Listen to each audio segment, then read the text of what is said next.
President Donald ট্রাম্পকে নৃশংসভাবে হত্যার হুমকি দিয়ে সামাজিক যোগাযোগ মাধ্যমে পোস্ট করার অভিযোগে গ্রেপ্তার হলেন ম্যাসাচুসেটসের এক ব্যক্তি। স্ট্যাচু অফ লিবার্টিতে ঝুলিয়ে রাখা থেকে শুরু করে জনসমক্ষে হত্যার হুমকির মতো ভয়াবহ সব মন্তব্য করেছেন ৪৫ বছর বয়সী অ্যান্ড্রু এমারল্ড।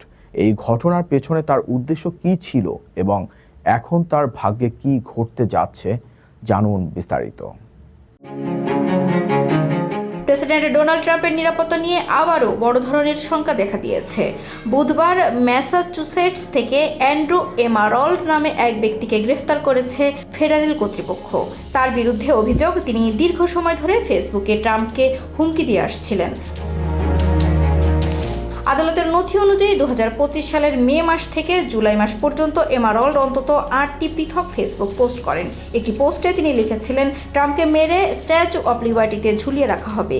অন্য একটি পোস্টে তিনি সরাসরি ট্রাম্পকে অরেঞ্জ মেনাস বা কমলা আতঙ্ক বলে অভিহিত করে জনসমক্ষে টিভিতে হত্যার হুমকি দেন। গ্রেট ব্যারিংটনের বাসিন্দা এই ব্যক্তি নিজেকে একজন মাসাজ থেরাপিস্ট হিসেবে পরিচয় দেন। তার দাবি, ট্রাম্পকে হত্যা করা তার সাংবিধানিক দায়িত্ব। এমনকি ফেসবুকের নীতিমালার বিরুদ্ধে ক্ষোভ উগরে দিয়ে তিনি মেটা সিইও মার্ক জাকারবার্গকেও হুমকি দিয়েছিলেন। জাকারবার্গের উদ্দেশ্যে তিনি লিখেছিলেন, বাক স্বাধীনতা হরণ করলে তাকেও ট্রাম্পের মতো পরিণতি ভোগ করতে হবে। ফেডারেল অ্যান্ড জুরি এমারল্ডকে ৮টি অভিযোগে অভিযুক্ত করেছে। বুধবার বিকেলে তাকে স্প্রিংফিল্ডের ফেডারেল আদালতে হাজির করার কথা ছিল। যদিও তিনি দোষী সাব্যস্ত নন, তবে তার সর্বোচ্চ ৫ বছরের কারাদণ্ড এবং $২.৫ লক্ষ পর্যন্ত জরিমানা হতে পারে।